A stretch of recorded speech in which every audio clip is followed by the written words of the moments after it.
All right, welcome to Therian Coping Skills. My name is Ursa, and this isn't specifically for Therians. I just made this when Therianthropy was my main identifier. These are generally animalistic coping skills. All right, first, a little PSA. Remember that self care is about you, not norms or aesthetics. It's important to remember that you have the right to take care of yourself in unorthodox ways. Only you experience your discomfort and react to your distress. It's okay to find comfort and regulation in your shifterhood. You aren't forcing being a shifter by utilizing it for comfort. And do not limit the ways you take care of yourself. Prioritize your well being, experiment with coping strategies, and most importantly, do what helps. All right, it is coping skills time. Also, oh no. I'm very happy with how my bear dog turned out. I did these drawings myself, and I'm pretty cheesed. First up is phantom mindfulness. This is the same thing as a tool called body scan meditation, if you're familiar with that, but it's using your shifted body. Even if you aren't shifted in the moment. You breathe in, focus on one part of your body, truly feeling it, and then you breathe out. You can either work from toe to head, or you can focus on a specific part of your body. I oftentimes focus on my snout. For example, I'll breathe in and focus on my nose, um, and then I'll breathe out. Breathe in, focus on my teeth, breathe out. Snout as a whole, breathe out. And it is important to breathe out for longer than you breathe in.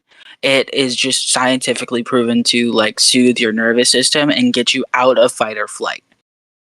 You can DM me at on Discord at hobby_wench for like body specific meditation routines, and I will do my best to get to everyone depending on how specific to you your shifted type is. Like, for example, mine is a bear. That's pretty straightforward. um but if you have something that's a bit more unique to you, it would be helpful if you have a drawing. If not, I could work with you to get some sort of drawing figured out. But again, I'll do my best to get to everybody. Next up is wallowing/dust bathing. Let yourself get dirty. Wallowing is rolling/sitting in mud, water, or snow, while as dust bathing is done with dry earth. So if you have some sort of sensory issues with wetness, like I don't like being partially wet, I would probably choose dust bathing. Um, but both can be used for cooling down, scent marking, social connection, play, and skincare. Um, and that's just what those things are generally used for in the wild. If you do not want to sit or roll, you can get a container and put some dirt in it. You can add water if you'd like. Let yourself play with it, feel the grit, let it cool you, calm you, and connect you to the world at large. Next up is to lick your wounds. And I mean licking literally. A lot of the time when you feel just truly awful, there aren't a lot of ways to externalize it. I have fallen into really deep depressions where I can't create art and words just simply don't serve my mental state any actual justice. And I feel injured and trapped. When I feel like this, I lick myself, slash my wounds, my emotional wounds. Um, or my distress, I guess. Just licking your arm could be extremely validating for the very real pain you're in. Licking when injured is an instinct shared by most animals. Saliva actually has, I forget what it is, but it's specifically good for wounds. That's why you see an injured dog licking their wounds. Um, it's an act of kindness and healing to ourselves, which we really need in those moments. Next up is a safety den/burrow/stash. Many animals keep things of value safe underground: babies, foods, themselves, etc. Get a container of dirt and dig a little hole in it. Write some things that you want to keep safe on a small piece of paper: gratitudes, dreams, secrets, art, memories, and you place it in your safe space. You can also add any trinkets that you hold dear. Uh, this is your home, your safe space. It's all yours and all you. You can decorate it, add rocks, leaves, twigs, maybe even a figurine or a cardboard cutout of your uh, shifted like self to your container to make it feel more yours, more homey. Make noise when you cry, or if you can't. This one is really, really cathartic. Whimper, whine, chirp, yowl, squeak, buzz, whatever feels like a sign of distress for you. You are in distress, and it's cathartic to act like it. It can make what you are going through feel more real. Um, this is one that I personally do a lot.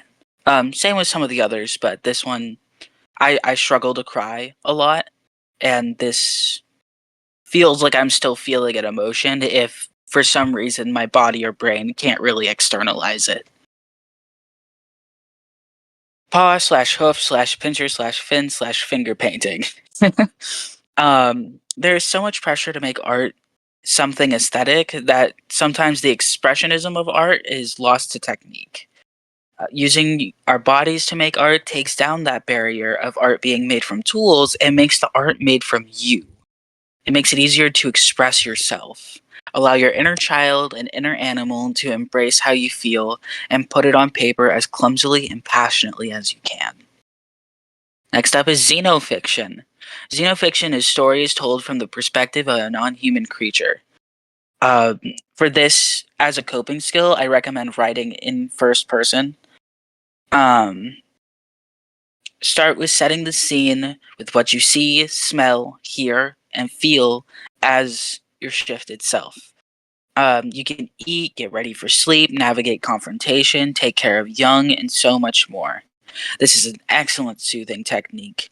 And if you're working through, for me, I've used it for aggression because the way that I experience anger isn't really acceptable in human terms, and I don't want to inflict actual harm. So I'll navigate confrontations. Like I can't bluff charge someone in my day-to-day life. So I will write out a story where I get to be intimidating in a way that is acceptable because that's not acceptable behavior. I hope that made sense. Now here are some tips on how to develop your own tools. First step is to figure out what you need and pursue it.